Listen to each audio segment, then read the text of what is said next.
Major ডালিম বলছি, এখন হতে সারা দেশে সামরিক আইন জারি করা হলো।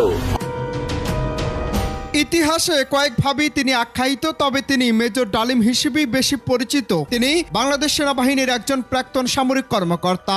অভিযোগ ছিল 1975 সালের 15 আগস্ট বাংলাদেশের তৎকালীন রাষ্ট্রপতি শেখ মুজিবুর রহমানকে সপরিবারে হত্যার সাথে তিনি জড়িত ছিলেন। দীর্ঘদিন পর প্রকাশ্যে এলেন সেই মেজর ডালিম। সাংবাদিক ইলিয়াস হোসেনের চ্যানেলে বিশেষ লাইভে যুক্ত হন বীর মুক্তিযোদ্ধা মেজর ডালিম বীর বিক্রম। এভাবেই তিনি প্রকাশ্যে আসেন।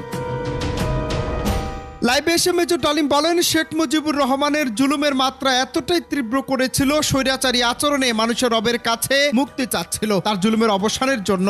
এর আগে সাংবাদিক ইলিয়াস হোসেন তার এক ফেসবুক স্ট্যাটাসে এই সাক্ষাৎকারের ইঙ্গিত দিয়েছিলেন। তিনি লিখেছিলেন, রোববার রাত 9টায় ইতিহাসে সাক্ষী হতে যাচ্ছি, সারা জীবন তার অপেক্ষায় ছিলাম। তিনি যুক্ত হচ্ছেন আমার লাইভে।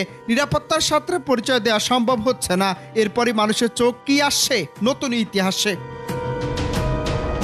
সাংবাদিক ইলিয়াস হোসেনের নিজস্ব ইউটিউব চ্যানেলের বিশেষ লাইভে যুক্ত হয়ে মেজর ডালিম তার জীবন ও সাম্প্রতিক সময়ের ঘটে যাওয়া নানা ইস্যু নিয়ে কথা বলেন। আলোচনা শুরুতেই সাংবাদিক ইলিয়াস হোসেন মেজর ডালিমকে উদ্দেশ্য করে বলেন, আমাদের জাতীয় সূর্য সন্তান, যিনি 2024 সালের আন্দোলন দেখেছেন, 1975 সালে জাতিকে সফলতা এনে দিয়েছিলেন, যে কারণে আপনাকে আমরা মেজর ডালিম হিসেবে ডাকতে স্বাচ্ছন্দ্য বোধ করি।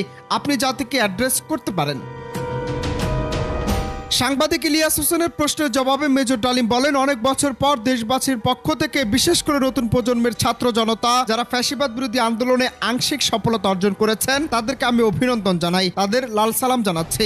সম্পূর্ণ বিজয় হয়নি, আমাদের চলমান বিপ্লবের ধারায় সঙ্গ দিতে হবে। চতুর্থ রিপাবলিক মানে চতুর্থ বিপ্লবের কথা উল্লেখ করা হয়েছে। অনন্ত হাসান মাসুদ, বাংলা টিভি।